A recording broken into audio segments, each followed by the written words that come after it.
ও আব্বা, আমি একটা কথা বললাম না। কি হলো তোর ফের ঘাটার মধ্যে? তুমি খালি সগলারই পাত্রী দেখে বেড়ান। কি হয়েছে তোর? কি তে মোরও আনা বয়স হবার নাকছে, তুমি কি মদ দেখি রান্না দেখবে না? এ রে বাবু, এ তোক চোখত পড়বা না কেন? আর তোক চোখত পড়লে কি হবে? হ্যাঁ, সেটা কত? তুই না কইছিলাম কি যে তোমারও বয়স হবার নাকছে, আমারও তো মাও নাই, তাই মোক যদি লানা বিয়ে করালে হয় না। হ্যাঁ, এ কি করলো রে? হ্যাঁ এদিকে এদিকে এদিকে কি আছে? এদিকে আয়, সাথে আয়।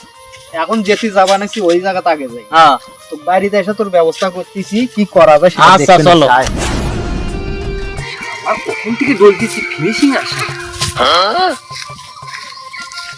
এ বাবা, এটা জহুরুলের বাড়ি কোনটা? কে চাচা? ওই জরুলের বাড়িতে আপনার কাম কি? এ বিয়ে শাদীর কথা কওয়ার যাচ্ছিলাম। তার মানে কি আমার বিয়ে বাদ দিয়ে ওর বিয়ে ঠিক করতেছে? তার একটা প্যাঁচ লাগে দোয়াই লাগে।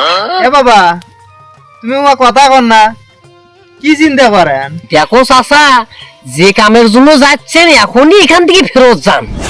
দেখো চাচা, কথাটা ওই আপনাকেই বলি, আপনি যেন কথাটাই পাঁচ টান দিয়েন না। না না বাবা, কাকু কবানি, কত কি হয়েছে?